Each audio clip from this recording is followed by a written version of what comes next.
Bonjour, voilà, donc je n'ai pas besoin de faire les présentations. Alors, en fait, on m'a demandé aujourd'hui une tâche impossible, c'est d'expliquer en 1 heure ce qu'est la Cour de justice et le tribunal de l'Union européenne, ce qu'est... Oh, pardon.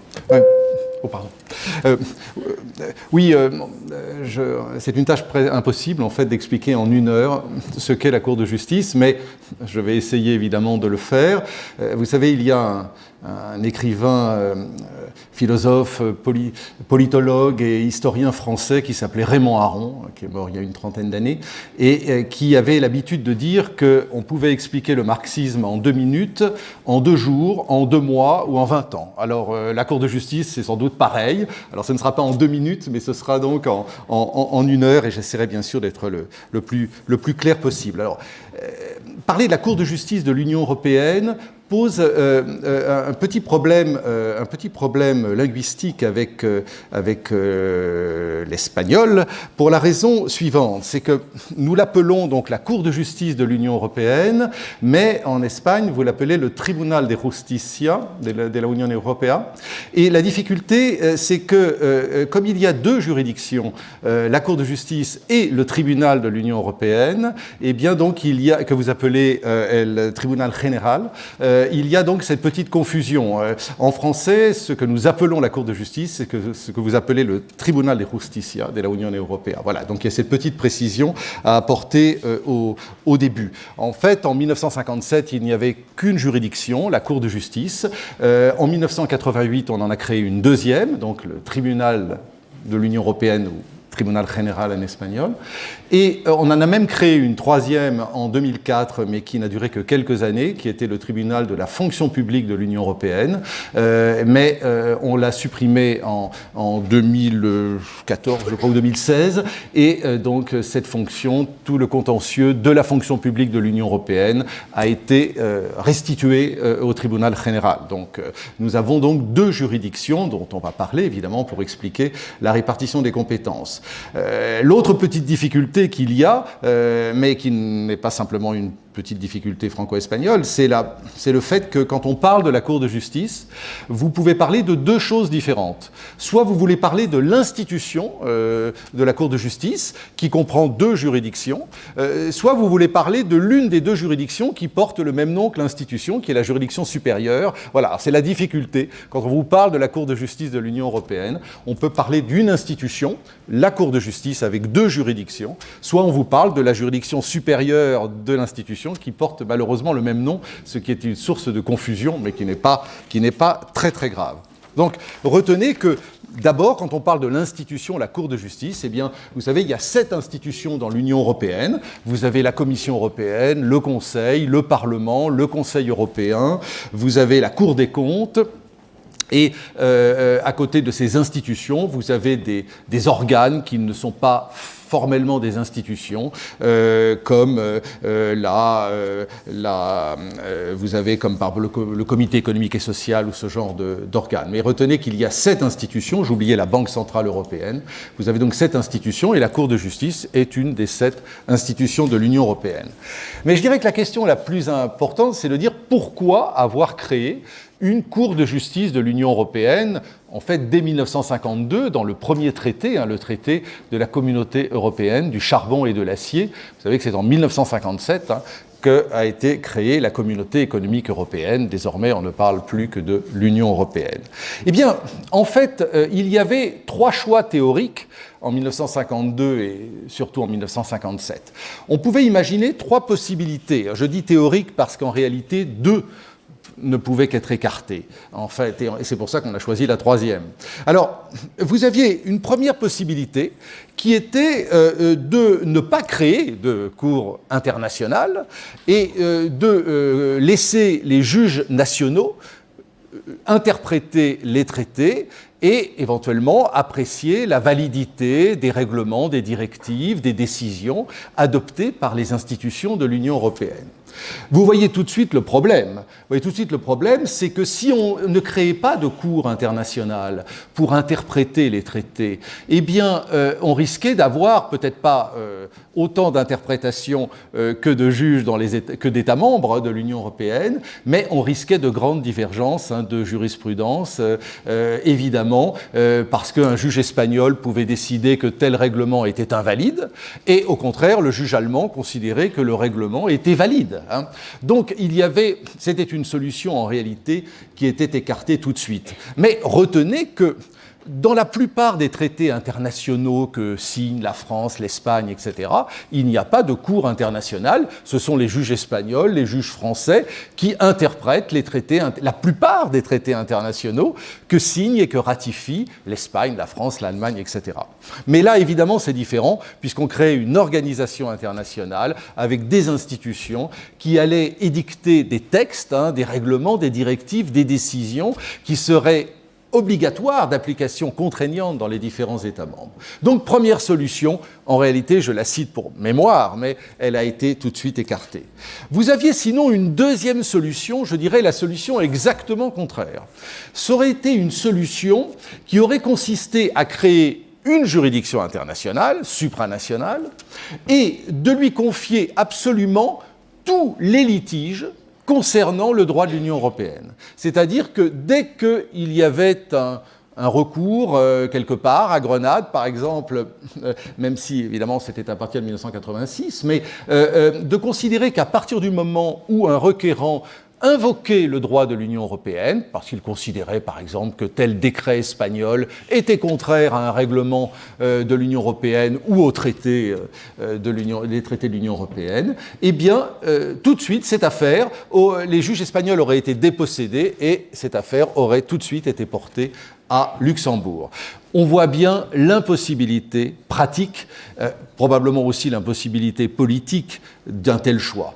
Car vous imaginez d'abord comment accepter pour un État que ces juges soient dépossédés de centaines, probablement aujourd'hui de milliers de litiges, tout simplement parce que le requérant aurait invoqué le droit de l'Union européenne. On voit aussi la difficulté, c'est que, vous savez, si vous êtes mécontent parce qu'on vous a refusé une prestation sociale, par exemple, vous allez aller devant le juge espagnol. Votre avocat, en général, les avocats ont beaucoup d'imagination. Ils vont non pas invoquer un moyen, mais ils vont invoquer 10 moyens. Ils vont invoquer le droit communautaire, mais pourquoi pas la Convention européenne des droits de l'homme, la Constitution espagnole, la législation espagnole. Donc, qu'est-ce qu'on fait dans cette telle hypothèse ? On ne peut pas renvoyer tout le litige à Luxembourg, puisqu'il n'y a qu'un moyen de droit communautaire, et ce n'est pas la Cour de Luxembourg qui va juger la constitutionnalité d'une loi ou d'un décret espagnol, ou la compatibilité avec la Convention européenne des droits de l'homme.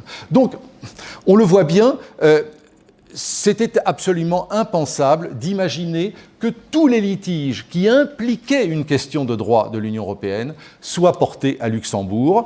Il aurait d'ailleurs fallu, non pas 27 juges à Luxembourg à la Cour de justice, mais il aurait fallu des centaines et des centaines de juges pour pouvoir, vous imaginez, faire face à ces centaines et probablement aujourd'hui ces milliers et ces milliers de litiges qu'il y a dans aujourd'hui les 27 États membres qui impliquent le droit de l'Union européenne. En fait, tous les jours, il y a des gens devant les juges espagnols, français, croates, qui invoquent le droit de l'Union européenne pour essayer d'obtenir gain de cause. Donc là aussi, cette deuxième solution, qui aurait constitué une centralisation totale du contentieux du droit de l'Union européenne, était impensable. Alors on a imaginé une troisième solution, qui est donc la solution, qui est la même, qui n'a pas changé depuis 1957. Cette solution, elle a consisté tout d'abord à considérer que ne serait attribué à la Cour de justice de l'Union européenne que l'on créait un certain nombre de litiges, mais des litiges, des catégories limitées. En fait, ce qui a été donné à la Cour de justice de l'Union européenne, ce sont les contentieux qui impliquent les institutions européennes. Si vous attaquez une institution européenne, ou si une institution européenne attaque un État, on le verra, tout ça, c'est directement à Luxembourg. Mais pour le reste, pour le reste, eh bien, ce sont les juges nationaux qui continuent de juger, comme ils le faisaient avant pour les traités internationaux. Eh bien, il y a un traité de plus, c'est celui de l'Union européenne. Et donc, les juges nationaux restent compétents dans la plupart des cas. C'est pour ça qu'on les appelle, vous savez, dans le jargon communautaire, les juges communautaires de droit commun. De droit commun, tout simplement parce que la Cour de justice, c'est l'exception, mais la règle, c'est le juge national. Concrètement, ça veut dire quoi? Ça veut dire que si vous, ou moi, si demain, nous avons un problème avec une décision administrative, avec un décret, avec une loi, ou si on est dans une entreprise privée avec son patron, eh bien, vous ne pouvez pas aller à Luxembourg. Vous allez devant votre juge habituel, le juge social, le juge commercial, le juge administratif, etc.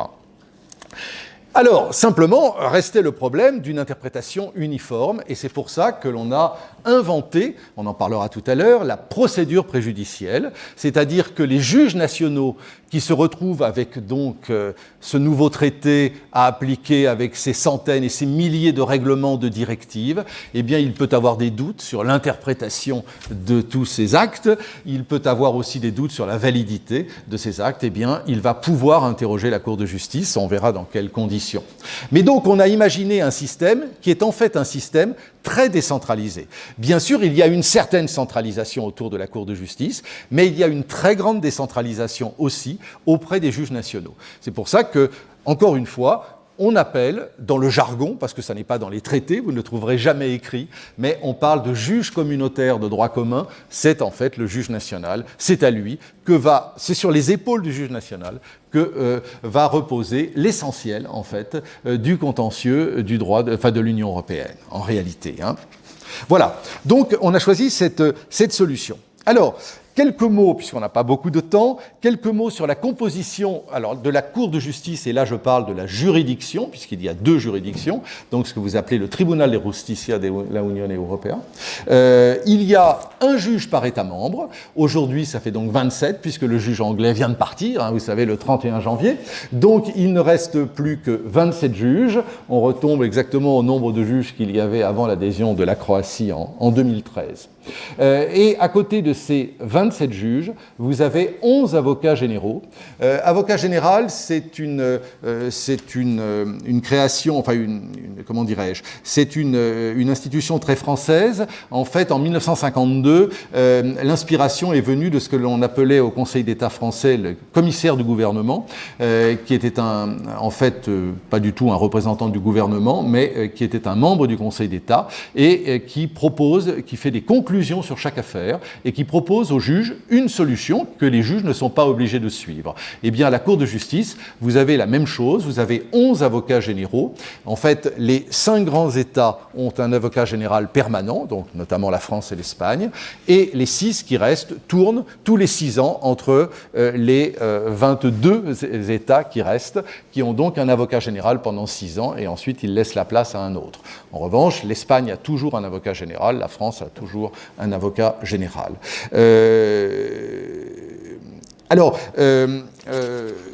L'avocat général est une fonction très originale puisque vous ne trouvez pas d'avocat général à la Cour européenne des droits de l'homme, vous ne trouvez pas d'avocat général à la Cour internationale de justice des Nations Unies à La Haye.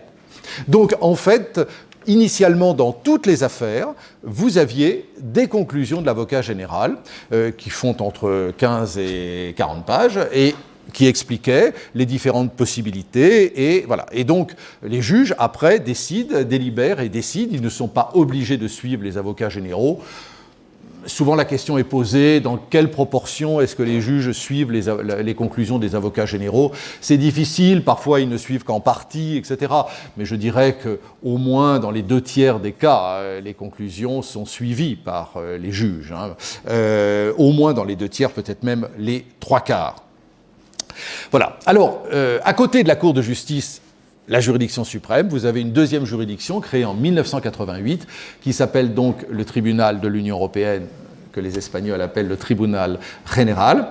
Et cette juridiction, on verra ses compétences, retenez à ce stade qu'elle est composée de 54 juges, 2 par État membre, mais il n'y a pas d'avocat général au tribunal. Il y a la possibilité éventuelle de désigner un juge qui va jouer le rôle d'un avocat général, évidemment qui ne délibérera pas dans cette affaire, mais ça a été très rarement utilisé et ça n'est plus utilisé depuis très longtemps. Donc retenez d'un côté à la Cour un juge par État membre, 27 juges et 11 avocats généraux, et de l'autre côté, le tribunal général, 54 juges, 2 par État membre, et donc pas d'avocats généraux. Le mandat de toutes ces personnes, de tous ces juges, c'est 6 ans, renouvelable. Vous n'avez aucune limite d'âge et aucune limite de mandat. C'est différent, par exemple, de la Cour européenne des droits de l'homme. Vous savez qu'il y a un mandat de 9 ans qui n'est pas renouvelable et vous devez partir à 70 ans, quelle que soit la date à laquelle vous avez été nommé. Ça peut durer 3 ans si vous avez été nommé à 67 ans. À Luxembourg, il n'y a pas de limite d'âge et il n'y a pas de limite de mandat. C'est pour ça que l'on a des juges qui restent juges pendant 15 ans, 18 ans. C'est assez, je dirais 15 ans, c'est relativement fréquent. Le président de la Cour, comme le président du tribunal, est élu pour 3 ans, renouvelable. Jusqu'à présent, le maximum que l'on connaisse, c'est le juge, l'ancien président. Actuellement, le président est belge, mais le président précédent de la Cour de justice était grec, et il a fait 4 mandats de 3 ans. Il est resté donc 12 ans président. Auparavant, c'était M. Rodríguez Iglesias, le président espagnol de la Cour de justice, qui avait fait 3 mandats, qui est resté donc 9 ans, de 1994 à 2003, qui était donc resté président. Actuellement, donc, à la Cour de justice, le président est belge, il est élu par les juges, et il y a un vice-président depuis quelques années, le vice-président est espagnol, mais comme les juges, ils sont élus pour 3 ans et renouvelables. Donc la présidente espagnole, c'est Rosario Silva de la Puerta, qui est ancienne abogado del Estado, ancienne agente d'Espagne frente al Tribunal de Justicia. Au tribunal, le président est néerlandais, M. Mark van der Hoed, et le vice-président est de Chypre. Il n'y a aucune répartition par État, c'est vraiment pour des personnes que l'on vote quand on vote, c'est-à-dire un vote secret qui n'est absolument pas public, même si en général il y a des fuites, mais il n'y a absolument aucun changement automatique. Un président peut être réélu. Il n'y a jamais eu de président battu encore. En général, il renonce à se représenter. Voilà. Alors, quel est le mode de nomination des juges ? Eh bien, les juges, dans les 2 juridictions, et les avocats généraux, c'est la même procédure, sont nommés depuis toujours d'un commun accord par les États membres. C'est-à-dire qu'en pratique, eh bien, l'Espagne va désigner quelqu'un, et ensuite, officiellement, c'est les États membres, l'ensemble des États membres qui votent, donc un État membre peut s'y opposer, et ça suffit pour que le juge ne soit pas nommé, mais en pratique, ce qui s'est passé depuis 1952, c'est qu'on n'avait jamais vu un État membre s'opposer à la désignation, à la proposition, si vous voulez, d'un candidat par un autre État. Donc si l'Espagne proposait M. Rodríguez Iglesias, on ne pouvait pas imaginer que la France ou l'Allemagne s'y opposent. Alors, ce système a bien fonctionné pendant plusieurs décennies, mais il y a eu une certaine crainte avant l'adhésion des nouveaux États membres des pays de l'Est.